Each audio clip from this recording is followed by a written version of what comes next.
ഇറാനെ വരുതിയിലാക്കാൻ വേണ്ടിയിട്ട് നെതന്യാഹു 3 സുപ്രധാന വഴികളാണ് ട്രംപിന്റെ മുന്നിൽ വെച്ചിരിക്കുന്നത്.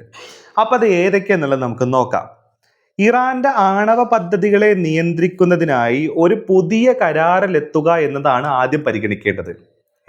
അപ്പൊ ഇതന്നെല്ലായിരുന്നു ഇത്രയും കാര്യം പരിഗണിച്ചുകൊണ്ടിരുന്നത്? ഇതന്നെല്ലായിരുന്നു നിങ്ങളുടെ ഇപ്പോഴത്തെ വാർ ഒബ്ജക്റ്റീവ്?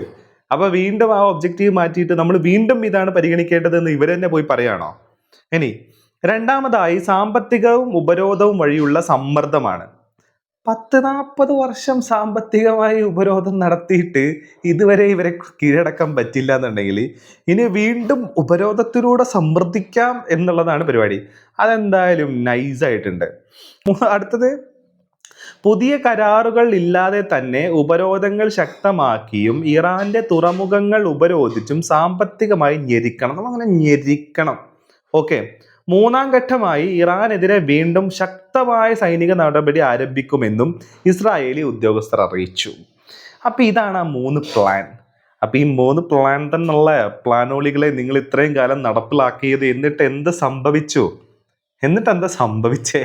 ജോർഡാനെ കയറി ഇറാൻ പൊട്ടിച്ചു, ഇസ്രായേലിന്റെ കയറി പൊട്ടിച്ചു, കുവൈത്തിൽ ഇനി നോ ബേസ്, ഖത്തറിലും അതേപോലെ തന്നെ ബേസുകളെല്ലാം തകർത്തു, 5th ഫ്ലീറ്റിന്റെ ആസ്ഥാനമായിട്ടുള്ള ബഹ്റൈനിൽ അതും തകർക്കപ്പെട്ടു.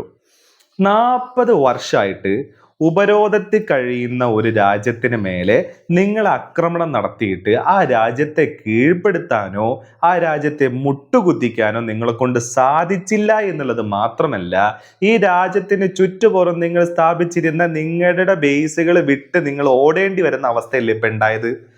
എന്നിട്ട് ഇതേ സാധനം തന്നെയാണ് വീണ്ടും പോയി പറയുന്നത് നെതന്യാഹു. 90 മിനിറ്റാണ് ട്രംപുമായിട്ട് ചർച്ച നടത്തിയത്. അത് തന്നെ ട്രംപിനെ കൺവിൻസ് ചെയ്യാൻ വേണ്ടിയിട്ട് മാപ്പുകളൊക്കെ വെച്ചിട്ട് ട്രംപിന് ഈ കാര്യങ്ങൾ വിശദീകരിച്ച് കൊടുത്തിട്ടുണ്ട് എന്നുള്ള റിപ്പോർട്ടുകളും പുറത്തു വരുന്നുണ്ട്. മാപ്പെല്ലാം വെച്ച് ഇന്ന സ്ഥലങ്ങളിലാണ് ഇന്ന ഉള്ളതൊക്കെ നമ്മൾ ഇവിടെ നിന്ന് കയറി അങ്ങോട്ട് പൊട്ടിച്ചു കഴിഞ്ഞാൽ നമുക്ക് പെട്ടെന്ന് കാര്യങ്ങൾ തീർക്കാം. പണ്ടും ഇതേപോലെ തന്നെ ഒരു മാപ്പും കൊണ്ടാ പോയേ. അതായത് ഓൾറെഡി ഇറാനിൽ ഈ പറയുന്ന പ്രൊട്ടസ്റ്റ് നടന്നുകൊണ്ടിരിക്കുന്നുണ്ട്. ഇപ്പൊ നമ്മൾ കയറി 4 കൊട്ടും കൂടെ കൊട്ടിക്കഴിഞ്ഞു കഴിഞ്ഞാല്, അതേപോലെ തന്നെ ആയത്തുള്ള അലി ഖമനീനെ തീർക്കാൻ കൂടെ ചെയ്ത് കഴിഞ്ഞാൽ മൊത്തത്തിൽ അതങ്ങ് തകരും, തരിപ്പണമാവും. എന്നിട്ട് നമുക്ക് ഇഷ്ടമുള്ള ഒരാൾ അവിടെ കൊണ്ടുപോയി കുടിയിരുത്താം എന്നുള്ളതായിരുന്നു ഇവരുടെ പ്ലാൻ. ആ പ്ലാൻ ഓൾറെഡി പൊളിഞ്ഞ് പണ്ടാരടയിൽ പോയി. എന്നിട്ട് ഇപ്പൊ വീണ്ടും ചെന്നേക്കുവാ മറ്റൊരു പ്ലാനുമായിട്ട്. 3 ത്രിതല പ്ലാനാണ് ഇപ്പോൾ. ഉപരോധം, അതേപോലെ തന്നെ അണുവായുധം, അതേപോലെ തന്നെ വീണ്ടും ഈ പറയുന്ന മാസീവ് ആയിട്ടുള്ള അറ്റാക്ക്. ഇത് തന്നെയല്ലേ നിങ്ങൾ ചെയ്തുകൊണ്ടിരുന്നേ? 40 വർഷമായിട്ട് ഉപരോധിച്ചു. 40 വർഷമായിട്ട് അവരെ ഉപരോധിച്ചിട്ടും ഒരു കാര്യം ഉണ്ടായില്ല എന്നുള്ളത് മാത്രമല്ല, ഇറാൻ സൈനികമായി ശക്തിപ്പെട്ടു. ഇറാൻ ഏറ്റവും ബെസ്റ്റ് സോഫിസ്റ്റിക്കേറ്റഡ് ആയിട്ടുള്ള മിസൈൽ ടെക്നോളജി ഉപയോഗിക്കുന്ന രാജ്യമായിട്ട് മാറി. ഇറാന്റെ സോവർജിൻ ലാൻഡ് അല്ലാതിരുന്ന ഹോർമൂസ് ഇറാന്റെ സോവർജിൻ ലാൻഡായിട്ട് മാറുന്ന രീതിയിലേക്ക് കാര്യങ്ങൾ മാറ്റപ്പെട്ടു. ജോർഡാനും ഇസ്രായേലും അതേപോലെ തന്നെ ദീർഘകാർഷിക ദ്വീപടക്കം ആക്രമിക്കുന്ന രീതിയിലേക്ക് അത്രയും ദീർഘദൂരമായിട്ടുള്ള മിസൈലുകൾ കയ്യിലുള്ള രാജ്യമായിട്ട് മാറി. നിങ്ങളുടെ താടിനും നിങ്ങളുടെ പാട്രിയോട്ടിനും ഒരു തേങ്ങയ്ക്കും നിങ്ങളുടെ ഈ പറയുന്ന മിസൈലുകളെ ഇന്റർസെപ്റ്റ് ചെയ്യാൻ പറ്റാത്ത രീതിയിലുള്ള കാര്യങ്ങൾ സംഭവിച്ചു. ഈ രീതിയിലാണ് കാര്യങ്ങൾ നടക്കുന്നത്. ഇതിനകത്ത് നെതന്യാഹു ഒരു കാര്യം കൂടെ പറഞ്ഞിട്ടുണ്ട്. ഇറാന്റെ കയ്യിലുള്ള ആയുധങ്ങളൊക്കെ ഏകദേശം തീർന്നു തുടങ്ങിയിട്ടുണ്ട്, ഇനി നമുക്ക് അടിപൊളിയായിട്ട് ആക്രമിക്കുക എന്നുള്ളത്.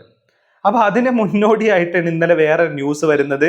ചൈനയിൽ നിന്നും ഏകദേശം 300 മുതൽ 400 വരെ ഈ പറയുന്ന ഷോൾഡറിൽ വെച്ച് അടിക്കാൻ പറ്റുന്ന രീതിയിലുള്ള എന്താ പറയാ ലോഞ്ചറുകൾ, മിസൈലും ലോഞ്ചറുകളും വരുന്നു എന്നുള്ളത്, ഇൻഫ്രാറെഡ് ഉപയോഗിക്കുന്നേ. അപ്പൊ കുറഞ്ഞതിന് ഇവന്മാര് റീഫിൽ ചെയ്യുകയും കൂടെ ചെയ്യുന്നുണ്ട്. എന്തിനു വേണ്ടിയിട്ട് ആ കാസ്പിയൻ കടലിടുക്കിലൂടെ പോയ ഒരു കപ്പലിനെ ഉക്രൈൻ ആക്രമിക്കുന്നേ? ഈ ആയുധ കച്ചവടമാണ് അതിനകത്ത് നടക്കുന്നേ. സ്വതന്ത്രമായിട്ട് അമേരിക്കക്കോ ടീമിനോ യാതൊരു തരത്തിലുള്ള മേൽനോട്ടവും ഇല്ലാതെ ഇറാന്റെയും റഷ്യയുടെ ഇടയിലുള്ള ഒരു കടലിടുക്കാണ് കാസ്പിയൻ കടലിടുക്ക്. ഇതുവഴി ഇവർക്ക് വേണ്ട സാധനങ്ങൾ അങ്ങോട്ടും എത്തിക്കുന്നുണ്ട്, ഇങ്ങോട്ട് കൊണ്ടുവരുന്നുമുണ്ട്. അപ്പോഴാണ് ഈ പറയുന്ന ഇവരുടെ 90% ആയുധങ്ങൾ ഇല്ലാണ്ടാക്കിയെന്ന്. 90% ആയുധങ്ങൾ ഇല്ലാണ്ടാക്കി എന്നുള്ളതല്ല, നിങ്ങൾ ആക്രമിക്കപ്പെട്ടിട്ടുള്ള ഇവരുടെ മിസൈലുകൾ സൂക്ഷിച്ചിട്ടുള്ള ഗുഹാമുഖങ്ങൾ 90 മുതൽ 95% ഇവര് റിക്കവർ ചെയ്തെടുത്തു എന്ന് വേണം പറയാൻ. അതാണെന്നുണ്ടെങ്കിൽ കറക്റ്റാ. ആ റിക്കവറി ഇല്ല എന്നുണ്ടെങ്കിൽ എങ്ങനെയാണ് ഇറാൻ ഈ രീതിയിൽ സ്റ്റേൺ ആയിട്ട് നിൽക്കാൻ പറ്റുന്നത്? എങ്ങനെയാണ് CIA കേന്ദ്രങ്ങളെ പ്രിസിഷൻ അറ്റാക്ക് നടത്താൻ പറ്റുന്നത്? എങ്ങനെയാണ് F-35 ഹാങ്ങറുകൾക്ക് നേരെ ഇത്രയും പ്രിസൈസ് ആയിട്ടുള്ള പ്രിസിഷൻ അറ്റാക്ക് നടത്താൻ ഇറാനെ കൊണ്ട് സാധിക്കുന്നേ?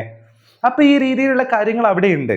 പക്ഷേ ബെഞ്ചമിൻ നെതന്യാഹുവിനെ സംബന്ധിച്ചിടത്തോളം ട്രംപിനെ കൈവിടുക എന്ന് പറയുന്നത്, അല്ലെങ്കിൽ അമേരിക്ക തങ്ങളെ കൈവിടുക എന്ന് പറയുന്നത്, അത് ഒട്ടും അവർക്ക് ഗുണകരമായിട്ടുള്ള കാര്യമല്ല. മാത്രമല്ല, അമേരിക്ക ഈ യുദ്ധം നിർത്തി പോവുക എന്ന് പറയുന്നതും ഈ ബെഞ്ചമിൻ നെതന്യാഹുവിന്റെ പ്ലാനിലുള്ള ഒരു കാര്യമേ അല്ല. അവിടെ കണ്ടിന്യൂസ് ആയിട്ട് ഈ പറയുന്ന രീതിയിലുള്ള ഫ്രിക്ഷൻ നിലനിൽക്കണം, പ്രശ്നങ്ങൾ നിലനിൽക്കണം, അവിടെ പ്രശ്നങ്ങൾ തീരാനേ പാടില്ല എന്നുള്ളതാണ് ഇവരുടെ ആഗ്രഹം. അതിന് വേണ്ടിയിട്ടാണ് ഇപ്പൊ ഈ 90 മിനിറ്റ് അടച്ചിട്ട റൂമിൽ ചർച്ചയ്ക്ക് വന്നതെന്ന് പറയുന്നത്. ഇനി ഇതിന്റെ ഒരു പൂർണ്ണമായിട്ടുള്ള ന്യൂസ് നമുക്ക് നോക്കാം. ഇസ്രായേൽ പ്രധാനമന്ത്രി ബെഞ്ചമിൻ നെതന്യാഹുവും US പ്രസിഡന്റ് ഡൊണാൾഡ് ട്രംപും വൈറ്റ് ഹൗസിൽ നടത്തിയ നിർണായക കൂടിക്കാഴ്ചയുടെ വിശദാംശങ്ങൾ പുറത്ത്. ഇറാനെ ഉപരോധിക്കുന്നതിനായി നയതന്ത്രം, സാമ്പത്തിക ഉപരോധം, സൈനിക നടപടി എന്നീ 3 സാധ്യതകളെ കുറിച്ച് ഇരു നേതാക്കളും വിശദമായി ചർച്ച ചെയ്തതായി ഉന്നത ഉദ്യോഗസ്ഥരെ ഉദ്ധരിച്ച് ടൈംസ് ഓഫ് ഇസ്രായേൽ റിപ്പോർട്ട് ചെയ്തു.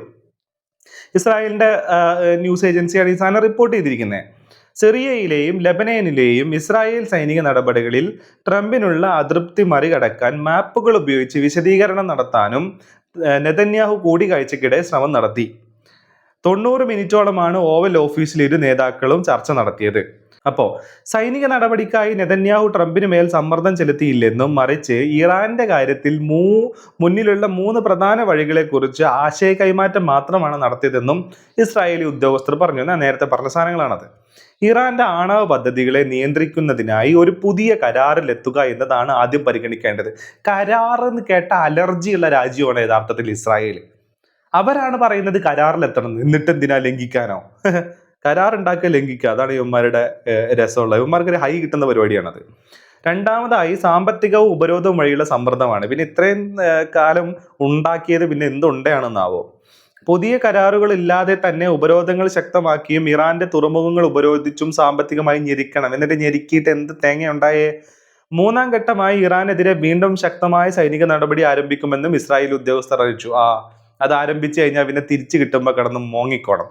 ഇറാനെതിരായ ആക്രമണം പുനരാരംഭിക്കാൻ ട്രംപിനെ സമ്മതിപ്പിക്കാനാണ് നെതന്യാഹു വാഷിംഗ്ടണിൽ എത്തിയതെന്ന പ്രചാരണം ഉദ്യോഗസ്ഥർ തള്ളി.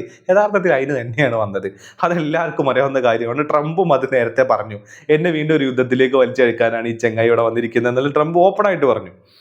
അന്തിമ തീരുമാനം ട്രംപിൻ്റെതാണെങ്കിലും ഇറാൻ ഇസ്രായേലിനെ ആദ്യം ആക്രമിക്കുകയാണെങ്കിൽ തിരിച്ചടിക്കാൻ അമേരിക്കയുടെ പച്ചക്കൊടിക്കായി ഇസ്രായേൽ കാത്തു നിൽക്കില്ലെന്ന് നെതന്യാഹു അറിയിച്ചിട്ടുണ്ട്. വ്യക്തമാക്കി, നിങ്ങൾക്ക് ചെയ്യാറില്ല, നിങ്ങൾ ചെയ്യും. അതിന് നിങ്ങൾ അമേരിക്കയും മാങ്ങനെയും ട്രംപിനെയും ഒന്നും നിങ്ങൾ നോക്കൂല. അത് ഉറപ്പുള്ള കാര്യമല്ലേ? പിന്നെ നിങ്ങൾക്ക് വേണ്ട ചില സന്ദർഭങ്ങളിൽ ഒന്ന് സുഖിപ്പിച്ച് വിടും, അത്രേ ഉള്ളൂ. ഹോർമോസ് കടലിടുക്കിലെ തടസ്സങ്ങൾ കാരണം ഇന്ധന വില ഉയരുന്നതിലും അമേരിക്കൻ ഇടക്കാല തിരഞ്ഞെടുപ്പിന് മുന്നോടിയായി ആഗോള സാമ്പത്തിക സ്ഥിതിയിലുണ്ടാകുന്ന ആഘാതത്തിലും ട്രംപ് ആശങ്ക പ്രകടിപ്പിച്ചു. ആ ആശങ്കയാണല്ലോ പ്രധാനപ്പെട്ട കാരണം. മിഡ് ടേം ഇലക്ഷൻ അതില്ലായിരുന്നുണ്ടെങ്കിൽ no problem baby, come on let's hit them എന്നുള്ള ലെവലിൽ അങ്ങ് പോയേനെ.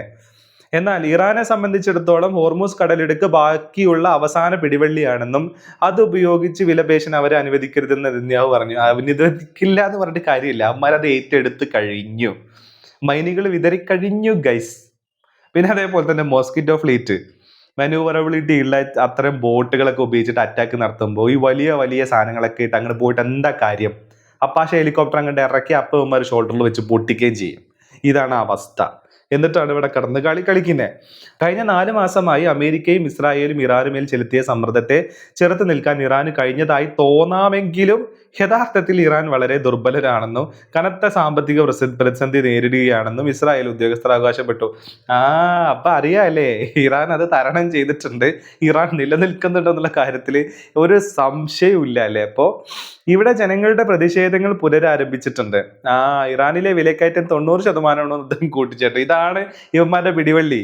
ജനങ്ങളുടെ പ്രതിഷേധം ഉണ്ട്, അപ്പൊ അതിന്റെ ഇടയിലേക്ക് പോയിട്ട് 4 ബോംബും കൂടി ഇട്ട് കഴിഞ്ഞാൽ പ്രതിഷേധം അങ്ങ് കനക്കും, എന്നിട്ട് ഗവൺമെന്റിനെ അടിച്ചിടുക എന്നുള്ളതായിരുന്നു. എല്ലാം പാളിപ്പോയെന്ന് മാത്രമല്ല, ഒരു പ്രതിഷേധം ഒരു തേങ്ങയപ്പോൾ അവിടെ നടക്കുന്നില്ല. പകരം എല്ലാവരും ഗവൺമെന്റിന് പിന്നിൽ ശക്തമായിട്ട് അണിനിരുന്ന ഒരു സിറ്റുവേഷനാണ് ഇപ്പൊ അവിടെ ഉള്ളത്. ഇറാന്റെ ആയുധശേഷിയിലും ഗണ്യമായ കുറവ് ഉണ്ടായിട്ടുണ്ടെന്നാണ് ഇസ്രായേലിന്റെ വാദം. അതാണല്ലോ ഇപ്പൊ ചൈനയിൽ നിന്ന് വെച്ചിട്ട് അത് ഫില്ല് ചെയ്യാൻ ശ്രമിക്കുന്നത്. യുദ്ധത്തിന് മുൻപുണ്ടായിരുന്ന 10,000-കണക്കിന് ബാലിസ്റ്റിക് മിസൈലുകളിൽ ഭൂരിഭാഗവും നശിപ്പിക്കപ്പെട്ടെന്നും ഇപ്പോൾ ഏകദേശം 1,500 എണ്ണം മാത്രമേ ഇറാന്റെ പക്കലുള്ളൂ എന്നും ഇസ്രായേൽ വിലയിരുത്തുന്നു. അതിലൊരു 500 എണ്ണം കൊണ്ടുപോയിട്ടാ പോരെ ഇസ്രായേൽ തീരാൻ. അതിന് ആദ്യമേ ഇറാൻ ഒന്ന് ശ്രമിച്ചതാണ്, പിന്നെ വേണ്ടാന്ന് വെച്ചതായിട്ടാണ് അന്ന് റിപ്പോർട്ടുകളൊക്കെ വന്നത്. പുതിയ നിർമ്മിക്കാൻ ഇറാന് ശേഷിയുള്ളെന്നും ഉദ്യോഗസ്ഥർ വ്യക്തമാക്കി. അപ്പൊ ഇതാണ് ഇസ്രായേലിന്റെ കളി. അവർക്ക് വലിയ സാധനമൊന്നുമില്ല, അവിടെ പ്രതിഷേധമൊക്കെയുണ്ട്, മിസൈലൊന്നുമില്ല. ട്രംപ് നമുക്ക് പോയിട്ട് 4 അടി അടിച്ചിട്ട് തിരിച്ചു വരാം. അമേരിക്കയാണ് സത്യത്തിൽ ഇതിൽ കുടുങ്ങാൻ പോകുന്നത് ട്രംപിന്റെ ഈ ഒരു നെതന്യാഹുവിന്റെ ഒരു കളി കൊണ്ട് എന്നുള്ളതാണ് പറയാനുള്ളത്.